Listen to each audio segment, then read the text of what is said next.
Assalamualaikum warahmatullahi wabarakatuh. Alhamdulillahirabbil alamin. Wassalatu wassalamu ala asyrafil anbiya wal mursalin wa ala alihi wa sahbihi ajma'in, amma ba'du. Yang saya hormati, yang saya banggakan para sesepuh, bini sepuh, para alim ulama, para ibu nyai, para santriwan, santriwati, pimpinan Nahdlatul Ulama, sabanon-banonnya, dan yang saya hormati Bapak Bupati Batang, Bapak Kapolres, Bapak Dandim atau yang mewakili, bapak-bapak dari instansi pemerintahan, sipil, TNI, Polri, juga yang saya hormati Pak Camat, Pak Danramil, Pak Kapolsek, serta jajarannya, saudara-saudaraku Banser, Ansor, dan yang saya hormati bapak-bapak dari kepala kelurahan atau kepala desa seperangkatnya, panitia penyelenggara dalam berkah bersolawat, hadirin wal hadirat rahimakumullah. Solawat adalah tali silaturahim yang langsung digurui oleh Allah Subhanahu wa ta'ala. Solawat adalah menyambung tali silaturahim antara sesama kita kepada baginda Nabi Sallallahu Alaihi Wasallam, menyambung tali silaturahmi kepada keluarga Nabi, para ummahatil mukminin, para sahabat, dan tali sholawat adalah menyambung antara sesama al-mu'min akhul mu'min, al-muslim akhul muslim. Bila mana seseorang mau memahami yang sebenarnya tentang sholawat, sangat luar biasa. Pendapat makna innallaha wa malaikatahu yusholluna ala nabi, sholawatnya Allah Ta'ala kepada baginda Nabi diterangkan oleh Ibnu Hajar, Fadil Ayat, dan tokoh-tokoh ulama pendahulu. Maknanya salawatnya Allah Ta'ala adalah rahmah yang disertai ta'dim, makrunatan bita'dim, rahmat yang disertai Allah Ta'ala mengagungkan kepada baginda Nabi Sallallahu Alaihi Wasallam. Dan sholawatnya para malaikah adalah doa lil ummah, sedangkan sholawatnya antara kita kepada baginda Nabi Sallallahu Alaihi Wasallam adalah menyambung hubungan kita kepada Rasulullah, tidak di dalam sholawat saja, bahkan sholawat di dalam sholat pun masih terkait sesama kita. Di antaranya kita mengucapkan setiap waktu assalamu alayka ayuhan nabiyyu wa rahmatullahi wa barakatuh.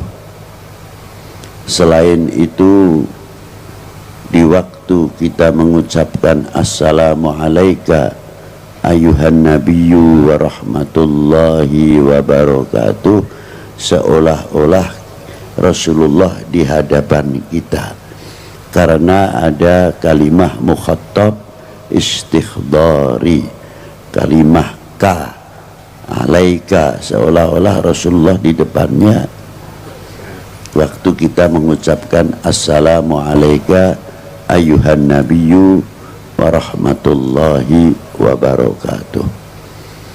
Diteruskan, assalamu alaina wa ala ibadillahi salihin. Ketika Isra Mi'raj Rasulullah mengucapkan at-tahiyyatul mubarakatus salawatut thayyibatu lillah, Allah Ta'ala menjawab, memberi satu kehormatan kepada baginda Nabi dengan dawuhnya, assalamu alaika ayuhan nabiyyu wa rahmatullahi wa barakatuh. Ternyata salawat itu juga mengandung akhlak, salawat itu juga mengandung adab. Walaupun di sini mengucapkan Allah Ta'ala kepada Rasul assalamu alaika, tapi pangkat Rasulullah diangkat ayuhan nabiyyu wa rahmatullahi wa barakatuh. Yang kedua, ketika Rasulullah mendapat rahmah barokah dari Allah, Rasulullah masih peduli memikirkan umatnya, maka Rasulullah minta sujud kepada Allah. Disuruh bangun sama Allah Ta'ala, beliau mengatakan, minta sama Allah apa diantaranya, assalamu alaina wa ala ibadillahi salihin. Diijabah oleh Allah Ta'ala dengan salamu alaina wa ala ibadillahi salihin. Bimbingan kepedulian sudah diterapkan oleh Rasulullah dari semenjak dahulu. Assalamu alaina sampai sekarang masih dibaca oleh kaum mukminin. Kita setiap sholat tetap masih membaca assalamu alaina wa ala ibadillahi salihin. Assalamu alaina duhdat kang paring slamet, mugi panjenengan kersa maringi keselamatan dateng kita sedaya. Lu hebat ya. Wa ala ibadillahi salihin kok dipisah? Dongnya assalamu alaina pun dados lafal jamak niku. Tapi bagaimana Rasulullah mengangkat seseorang atau kelompok atau jamaah orang-orang yang soleh, penghargaan tersendiri di sini, assalamu alaina wa ala ibadillahi sholihin. Padahal kalimah assalamu alaina sudah jamak. Nah sekarang kita bagaimana cara mengucapkan assalamu alaina wa ala ibadillahi sholihin, sejauh mana kita kepedulian terhadap sesama muslim. Al mu'min akhul mu'min, al muslim akhul muslim. Kalau mengerti makna assalamu alaina wa ala ibadillahi sholihin, insya Allah sesama kita itu tidak akan saling mencemooh atau saling mencaci atau saling menfitnah dan lain sebagainya. Karena apa? Kita selalu mengucapkan assalamu alaina wa ala ibadillahi itulah bersambung hubungan al-ukhuwah ini. Maka pentingnya salawat, kata al-imam Qadil Iyad ataupun Ibnu Hajar di dalam memaknai Allahumma salli ala Sayyidina Muhammad wa ala ali Sayyidina Muhammad. Makna wa ala ali bukan untuk keluarga saja, tapi di dalam maqamati doa wa ala ali ay ummah Sayyidina Muhammad sallallahu alaihi wasallam. Jadi kalau kita membaca wa ala ali, semua umat masuk di dalam kalimah wa ala ali Sayyidina Muhammad. Konsekuensinya sekarang yang penting. Kalau Rasulullah sudah mendoakan begitu luas dengan sholawat, hadits sholawat itu banyak sekali, ratusan. Di dalam kitab Sa'adatud Darain, as-sholat ala sayyidil kaunain, maka kita selaku umat Sayyidina Muhammad, bagian mengucapkan terima kasih kepada Rasulullah adalah dengan membaca sholawat. Mengapa sejauh itu? Apakah Rasulullah memerlukan rahmat dari kita? Ini sebabnya tidak. walaupun itu doa. Rasulullah sudah kaya rahmat dari Allah Subhanahu wa ta'ala. Tapi mengapa kita masih mendoakan kepada Rasulullah dengan selawat? Artinya itu balik ke kita semuanya. Jadi orang yang membaca sholawat silaturahmi kepada Rasulullah, tapi hikmahnya sholawat kembali kepada penjelawat itu sendiri. Itu hebatnya sholawat kepada baginda Nabi Sallallahu Alaihi Wasallam. Yang kedua, mengucapkan terima kasih. Terima kasih kepada Rasulullah, apa diantaranya? Kita tahu iman Islam dari mana? Kalau tidak menjadi umatnya Rasulullah SAW. Dan ketika kita menjadi umatnya Rasulullah, karena tahu kita beriman dengan lahirnya Rasulullah SAW. Sehingga kita bisa membedakan mana yang hak dan mana yang batil, mana yang halal dan mana yang haram, dan mana yang makruh subhat dan lain sebagainya. Tanpa sebab kita mengenal Rasulullah, mana mungkin kita kenal semuanya itu. Dengan sebab kita kenal sama Rasulullah, kita ngerti taat kepada Allah, taat kepada Rasulnya, taat kepada kedua orang tua, taat kepada pemerintahnya, taat kepada negaranya, dan mengerti hubul watan minal iman. Dan kita mengerti atiullah wa atiur rasul wa ulil amri minkum. Sampai kita mengerti ala inna awliya Allah la khaufun alaihim wa lahum yahzanun alladzina amanu wa kanu yattaqun. Innama yahsyallahu min ibadihil ulama. Sebab kita kenal kepada baginda Nabi sallallahu alaihi wasallam. Nah, sejauh mana kita ngerti terima kasih? Tidak cukup kepada Rasulullah sallallahu alaihi wasallam saja, karena kita kenal iman wal Islam sebab turun temurun, artinya dibawa oleh para pewaris Nabi sallallahu alaihi wasallam. Maka pantas Gus Miftah tadi mengatakan dalam hadis yang paling berbahaya, saya paling takut mendengar hadis itu. Bila mana umat ini sudah lari dari ulama, akan tiga perkara akan diturunkan oleh Allah. Yang pertama, yarfa'ullahul barokah, diangkatnya barokah min ma'isyatihi, dari dunia perdagangannya. Kalau sudah berbicara dunia perdagangannya sangat kompleks. Karena apa sekarang mudah dipecah belah menjadi umat? Sebab apa sekarang menjadi bangsa yang mudah dipecah belah? Karena kita jauh dari ulama. Kalau sudah jauh dari ulama, bumi pun ikut panas, bukan manusianya saja yang panas. Dikira apa? Yang mudah dibenturkan. Dulu waktu kecil saya, kebone dewe niku ana alang-alangi tak bakar itu kering setengah mati. Mlepes malih mlepes. Lha saiki aja maneh sing kering, sing ijo ae dibakar gampang. Bumine padha ae kejabut rahmah, kejabut barokah. Sebab apa? Kita lari dari al ulama. Sebab apa? Di zaman pada waktu oknum pada waktu zaman Bani Umayyah setelah wafatnya Sayyidina Ali, padahal kurang apa umat pada waktu itu? Kurang nopo umat yang zaman semonten badani Sayyidina Ali. Bani Umayyah hebat luar biasa. Ulama ora kurang. Jago hadis, jago tafsir luar biasa. Wong isih top-top.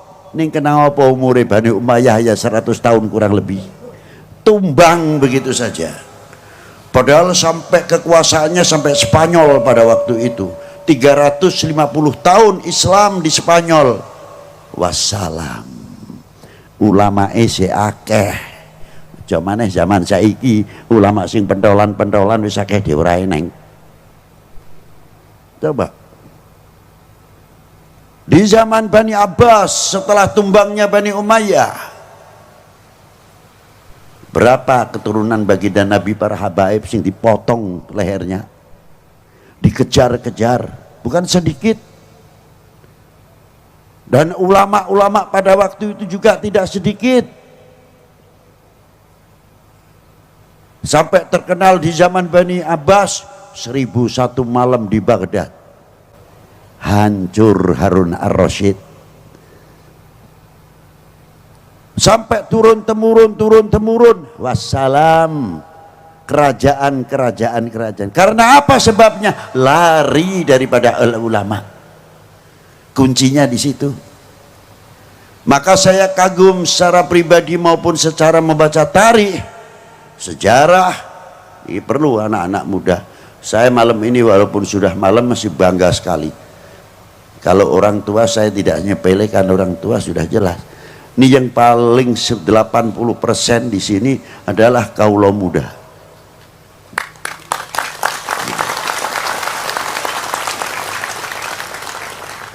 Kebanggaan saya satu, karena yakin kelak di pundak kalian yang akan menjawab tantangan umat dan tantangan bangsa ke depan. Di pundak kalian, bukan di pundak sesepuh itu walaupun umurnya panjang 100 lebih, tetap fisiknya sudah menurun, tapi kalian yang harapan kami semuanya untuk ke depan, untuk memajukan umat ini, untuk memajukan bangsa ini. Apalagi kalau kita ceritakan berkoh, wah aneh itu berkoh ya. Apa? Berokah niku barokah karepe ngono lho. Muga-muga dadi desa sing barokah, barakatus sholawat. Allahumma amin. Itulah. Nanti saya singgung berkah ono apa. Salbat melae.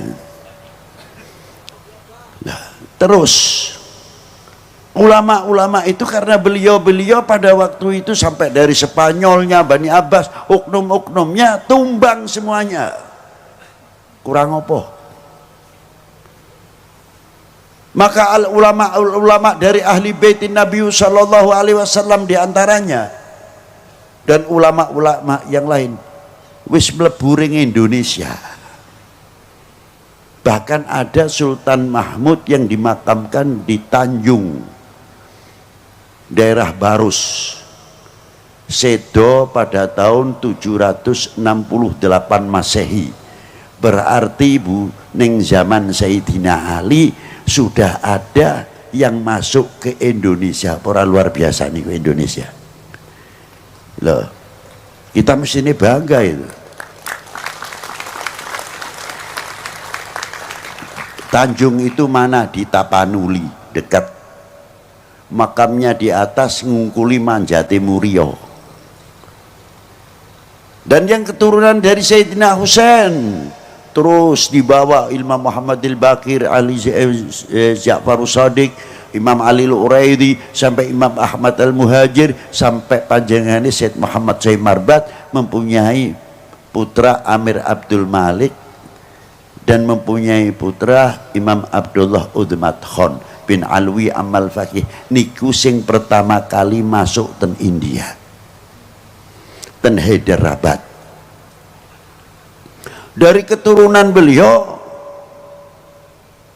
Imam Abdullah Udmat Khan, ibunya Putri Ratu Hyderabad. Punya anak Imam Ahmad Shah Jalal. Lah ini yang kita menjadi contoh luar biasa. Ulama besar min ahlil baitin Nabi sallallahu alaihi wasallam, beliau masuk ke daerah Cham atau Champa. Daerah Champa dan daerah Annam. Sekarang masuk wilayah Vietnam. Nek Champa niku terkenal putri cempone. Champa maupun Annam agamane sih beda. Ning Champa karo Annam saagama, setiap tahun perang mendino niku kena doneke ben wulan sing ngathahake korban. Tidak pernah putus. Saagama, sak bangsa. Masuklah Imam Ahmad Shah Jalal. Begitu masuk dengan akhlaknya dan adabnya yang luar biasa, mendapatkan simpati dari Raja Cham maupun Annam. Akhirnya beliau dipilih menjadi raja di Cham dan Annam. Sepakat Raja Champa maupun Annam. Hebat iku sing tak kula hebati ngoten lho. Sing dipilih agamane liya, sing milih agamane liya. Kok bisa lho ora ngoten niku. Niku sing hebat. dan itu ditiru oleh wayahipun Imam Ahmad Sahjalal niku putrane Imam Jamaluddin Husain. Imam Jamaluddin Husain itu yang menurunkan para aulia-aulia yang ada di tanah Jawa, mulai Aceh sampai tekan sak piturute niku kathah 90% putra wayahe Al Imam Ahmad Sahjalal. Di antara nih nalika masuk Malik Ibrahim enten Jawi Indonesia niki, dan Malik Said Ibrahim Asmara Kondi nggawa Jamaatil Kubra, jumlahe ana sing 200, ana sing 90 pirang kapal, makanya disebut Maulana Maghribi, Maulana Maghribi, Maulana Maghribi. Tutunungan Maulana Maghribi kene tekene, kene kuburane Kopiahe, ini kuburane sandale. Mboten, Maulana Maghribi bukan telapaan tapi asli kuburan, karena jamaah yang ada di Indonesia ini lebih 400 ulama Al-Maghribi, saking Sadatil Hasan Awil Husaini. Lha niku dadi ono sing nang Bisma, ono sing Pekalongan dhewe, Paninggaran dan sebagainya. Siapa beliau? Min ahli baitin Nabi sallallahu alaihi wasallam.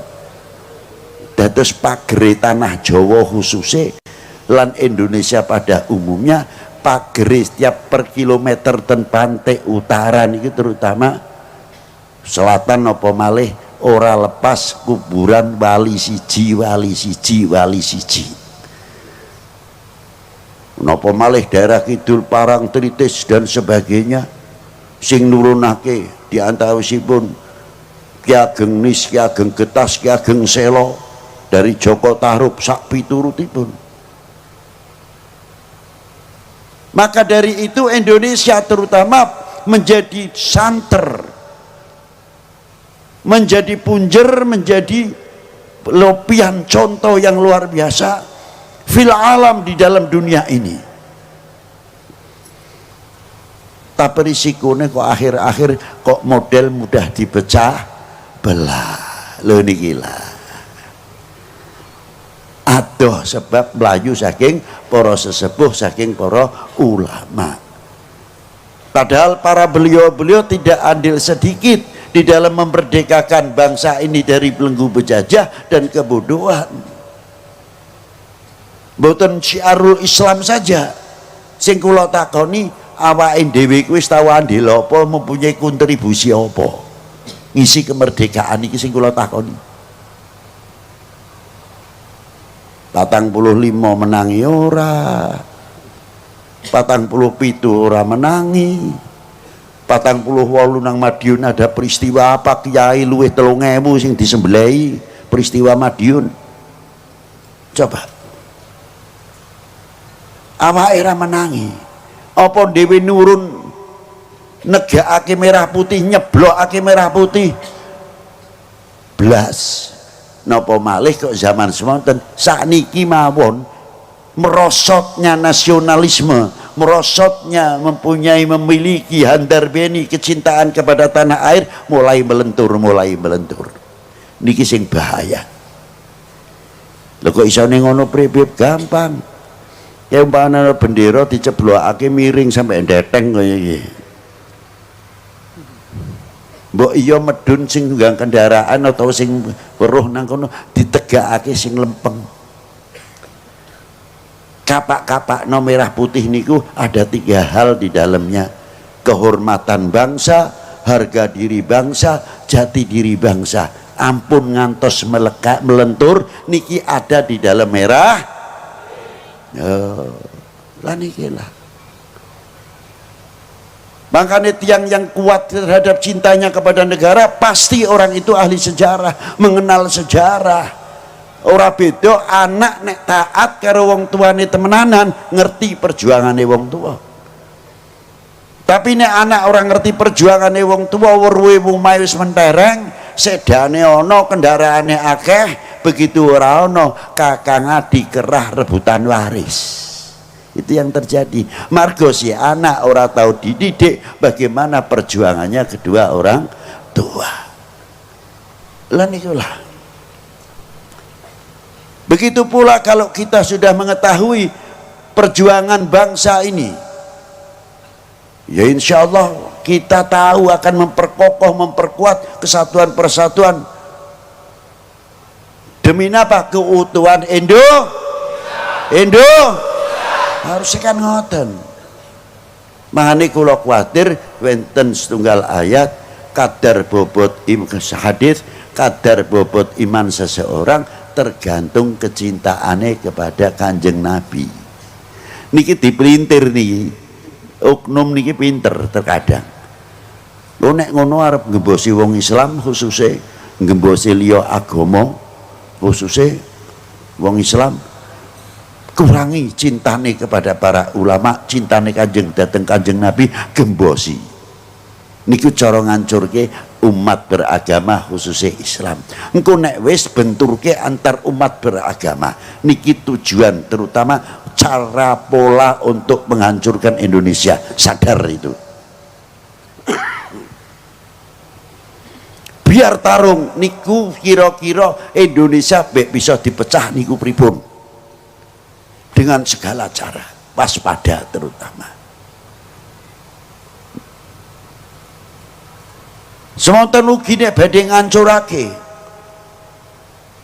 Bangsa niki dipintir walih saking hadis wau, kadar bobot iman seseorang tergantung kecintaannya kepada Nabi ini.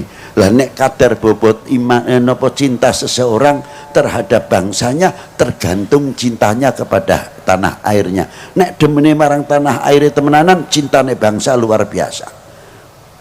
Kalau sudah cinta betul-betul kepada bangsanya, pasti akan menutupi segala kekurangannya. Bukan berarti mengingkari ada kekurangan atau selak, saking ada cara-cara menasehatinya. Tidak bangga menepuk dada kalau membuka aibnya bangsa sendiri. Loh nikulah aku umpamanya dadi oknum ben dikeploki ke luar negeri, hebat. Wah, padahal niku buka aib sedulure dhewe kok ora isin sing kaya niku.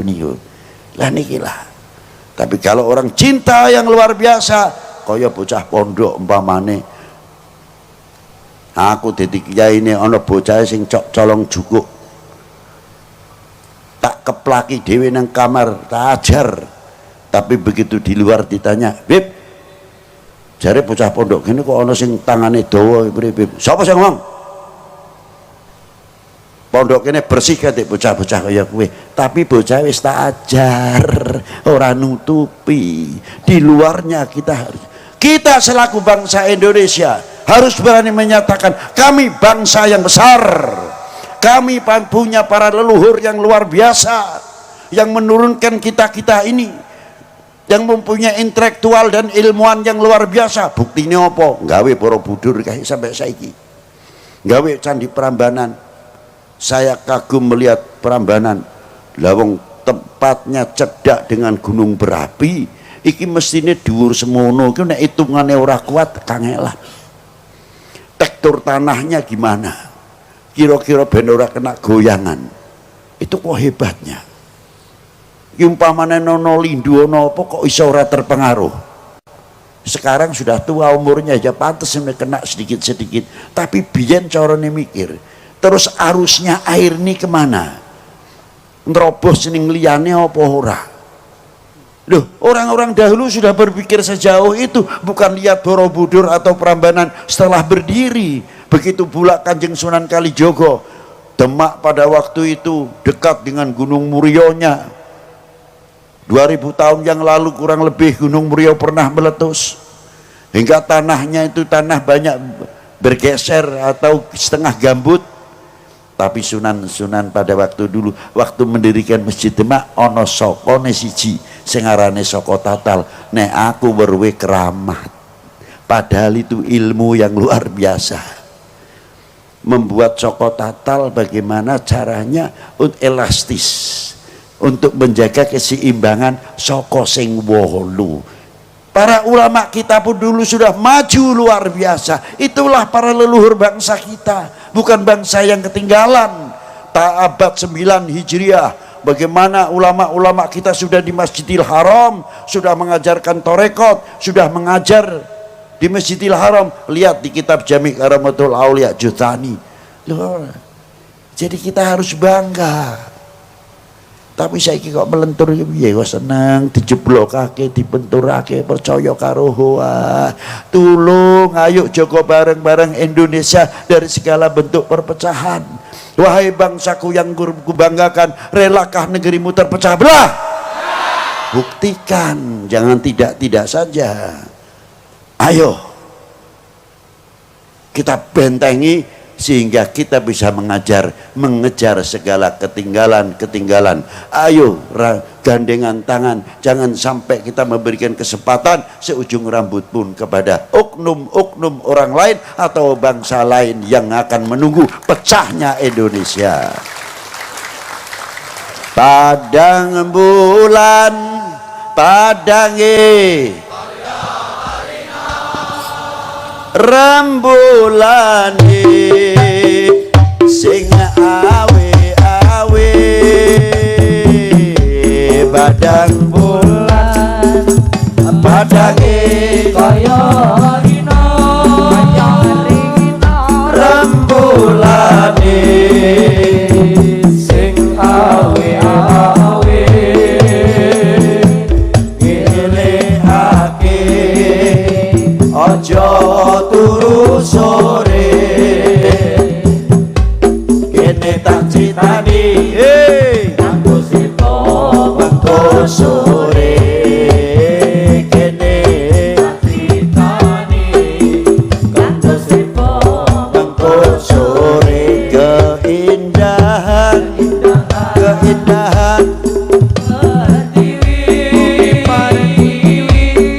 terhias untean mutiara,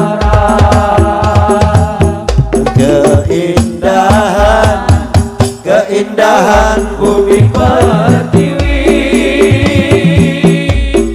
terhias untean mutiara. Membangun bangsa yang sejati, harum namanya di Nusantara, harum namanya di Nusantara. Allahumma sholli wa sallim ala sayyidina wa maulana Muhammadin. Allahumma sholli wa sallim ala sayyidina wa maulana Muhammadin. Adada ma fi ilmillahi sholatan daimatan fi dawami mulkillahi, sholatan daimatan fi dawami mulkillahi. Jejak para pendahulu, sejarah saksi kehidupannya.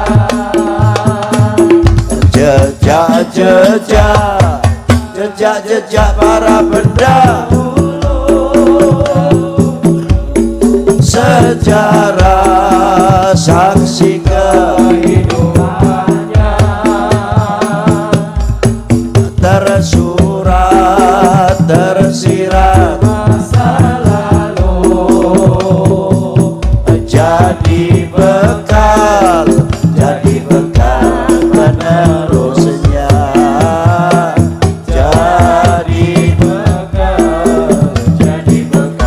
penerusnya. Merah putih melekati disinari pancaran imannya yang keras. Merah putih